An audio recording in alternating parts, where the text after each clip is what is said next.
Hello दोस्तों, आज हम देखने वाले हैं श्वसन प्रक्रिया का अगला क्लास। ठीक है, तो चलिए शुरू करते हैं बिना देर किए। तो श्वसन प्रक्रिया के क्रम में यानी कि जब हम श्वसन प्रक्रिया करते हैं, जब हम श्वसन की प्रक्रिया करते हैं तो हमारे लिए जो सबसे महत्वपूर्ण होता है वो होता है ऑक्सीजन। क्या होता है? ऑक्सीजन। ठीक है, तो श्वसन प्रक्रिया में सबसे महत्वपूर्ण क्या है? ऑक्सीजन है। तो मानव है या जितना भी स्तनधारी है, जैसे कि गाय है, भैंस है, हिरन है या मांसाहारी जानवर है जैसे शेर है, बाघ है, चीता है, यह सब जो श्वसन की प्रक्रिया करता है वो ऑक्सीजन की उपस्थिति में ही करता है। यानी कि श्वसन प्रक्रिया करने के लिए उसे क्या चाहिए? ऑक्सीजन चाहिए। और ऑक्सीजन आखिर चाहिए क्यों? ऑक्सीजन आखिर क्यों चाहिए? तो जो हम भोजन खाते हैं, भोजन जो हम खाते हैं यानी कि भोजन में हमें कौन सा पोषक तत्व प्राप्त होता है? तो कार्बोहाइड्रेट, प्रोटीन, वसा, है ना। तो जो हम भोजन खाते हैं वह पोषक तत्व के रूप में हमारे शरीर में जाता है। ठीक है, जैसे कि कार्बोहाइड्रेट हो गया,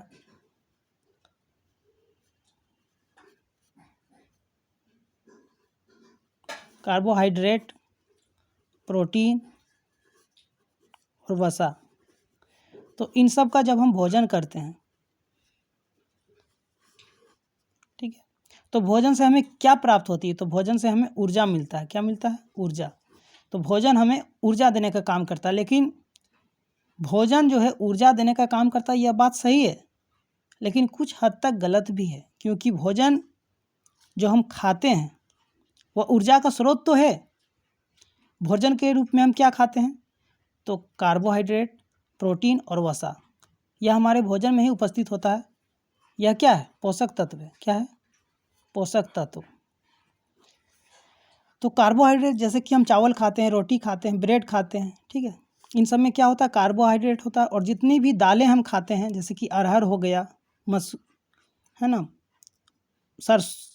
अरहर का दाल हो गया, सोयाबीन हो गया, मसूर दाल हो गया, यह सब इन सब में क्या पाया जाता है? प्रोटीन पाया जाता है। वसा हो गया, जैसे कि घी खाते हैं हम, डालडा खाते हैं, तेल, ये चीज़ खाते हैं, तो इन सब में क्या होता है? वसा होता है। तो यह सब पोषक तत्व है भोजन का। क्या है? पोषक तत्व। ठीक है, तो हम शरीर को जो चाहिए वह कार्बोहाइड्रेट, प्रोटीन और वसा, यह सब चाहिए। तो यह हमारे भोजन में ही उपस्थित होता है, पोषक तत्व। ठीक है, भोजन जैसे कि चावल हो गया, रोटी हो गया, ब्रेड हो गया, इन सब में, आलू हो गया, इन सब में क्या होता है? कार्बोहाइड्रेट की मात्रा अधिक होती है। और जितनी भी दाल है जो हम खाते हैं भोजन के रूप में, उसमें जो है वह प्रोटीन की मात्रा उसमें अधिक होती है। और जैसे कि हम घी, डालडा या तेलीय सामान खाते हैं, उन सब में क्या होता है कि वसा की मात्रा सबसे अधिक होती है। ठीक है, तो यह हम भोजन के रूप में खाते हैं, तो यह हमको ऊर्जा का स्रोत है। क्या है? ऊर्जा का स्रोत। लेकिन आखिर ऊर्जा तो संचित नहीं रहता ना शरीर के अंदर में, इसको तो टूटना पड़ता, विखंडित होना पड़ता ऊर्जा को। इन सब को तोड़ने का जो काम करता है, मतलब हमारे शरीर को जो ऊर्जा चाहिए, जैसे कि हम जो काम करते हैं, क्रिकेट खेलते हैं, जिम करते हैं, या दौड़ते हैं, या किसी से बात करते हैं, या पढ़ते हैं, लिखते हैं, कहीं पर भी जाते हैं, तो ये सब एक कार्य है। तो उसके लिए जो ऊर्जा चाहिए वो भोजन तो है ही, लेकिन इसको जो ऊर्जा के रूप में जो परिवर्तित करता है वह कौन करता है? श्वसन प्रक्रिया। कौन करता है? श्वसन प्रक्रिया। तो ऊर्जा के लिए सिर्फ भोजन आवश्यक नहीं है। ऊर्जा के लिए क्या चाहिए? हमारे शरीर को ऊर्जा के लिए क्या चाहिए? तो भोजन प्लस श्वसन। भोजन प्लस श्वसन की जब प्रक्रिया होती है शरीर के अंदर में, तो यह रासायनिक प्रक्रिया होती है। और इसी प्रक्रिया के द्वारा हमें ऊर्जा मिलती है। ठीक है, तो ऊर्जा सिर्फ भोजन से ही प्राप्त नहीं होता। भोजन तो ऊर्जा का स्रोत है ही, लेकिन जो भोजन को जो तोड़ने का जो काम करता है, मतलब भोजन से जो ऊर्जा निकालने का जो काम करता है, वह श्वसन ही करता है हमारा। ठीक है, तो आशा करते हैं आप समझ पाए होंगे। अब चलिए शुरू करते हैं। श्वसन। तो श्वसन जो होता है दो प्रकार की प्रक्रियाओं के द्वारा होता है। एक होता है ऑक्सीजन की अनुपस्थिति में, कि ऑक्सीजन तो चाहिए ही चाहिए ना भोजन को तोड़ने के लिए, यानी कि उनसे ऊर्जा निर्मुक्त कराने के लिए ऑक्सीजन चाहिए ही चाहिए, लेकिन कुछ जीव हैं जैसे कि ईस्ट हो गया, ठीक है, या कुछ सूक्ष्म जीव है जिनको ऑक्सीजन की जो उपस्थिति है वो आवश्यक नहीं है, वो बिना ऑक्सीजन के ही ऊर्जा को निर्मुक्त कर सकता। कुछ जीव हैं ऐसा, वो हमारा एनसीईआरटी में दिया हुआ है। तो चलिए शुरू करते हैं क्लास।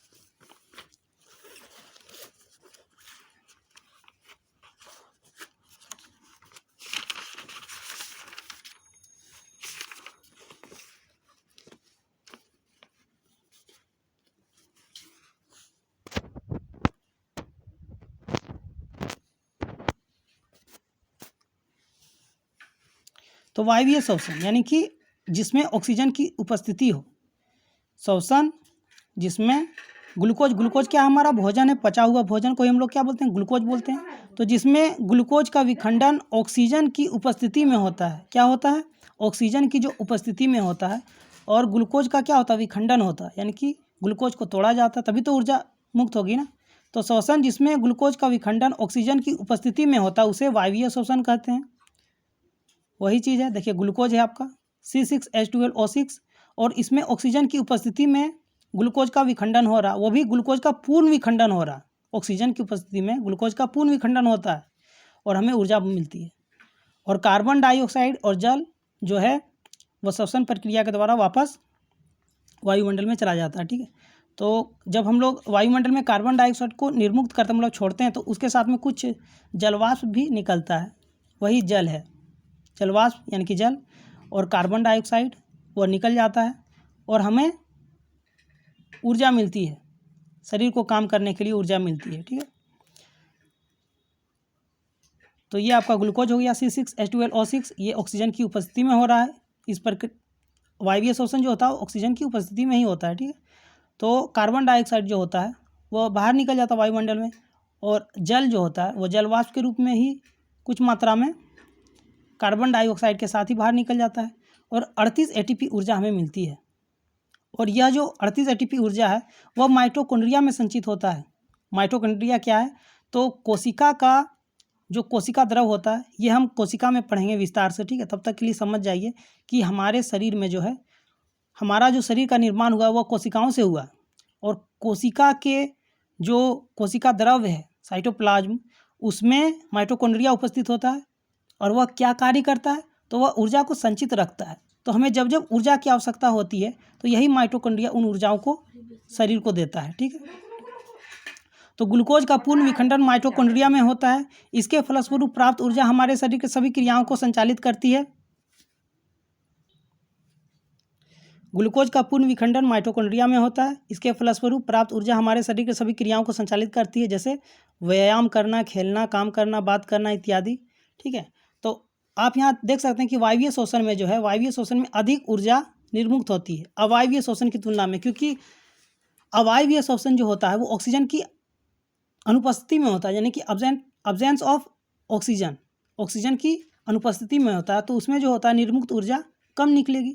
और यहाँ पर जो है, क्योंकि यहाँ पर ऑक्सीजन की उपस्थिति में हो रहा है, इसलिए यहाँ पर जो ऊर्जा निकलती है वह अधिक ऊर्जा निकलती है। मतलब हमारे शरीर को जितना ऊर्जा चाहिए वो हमें मिल जाता है, क्योंकि हम जो श्वसन प्रक्रिया करते हैं, हम यानी कि मानव जो श्वसन प्रक्रिया करता है वो ऑक्सीजन की उपस्थिति में ही करता है, ठीक है। तो ATP का जो फुल फॉर्म होता है, ये भी कभी कभी एग्जाम में पूछ दिया जाता है, एडिनोसिन ट्राइफॉस्फेट। तो आशा करते हैं आप यहाँ तक समझ पाए होंगे। अब हम लोग पढ़ने वाले हैं अवायवीय श्वसन। तो अवायवीय श्वसन की प्रक्रिया क्या होती है, तो वह प्रक्रिया जिसमें ऑक्सीजन की अनुपस्थिति में ग्लूकोज का विखंडन होता है, यानी कि उसमें ऑक्सीजन की आवश्यकता नहीं है, उसमें ग्लूकोज का विखंडन ऑक्सीजन की अनुपस्थिति में ही हो जाता है। तो यह जो होता है कुछ जीवों में होता है, जैसे कि एक हो गया हमारा ईस्ट, तो वही पढ़ने वाले हैं।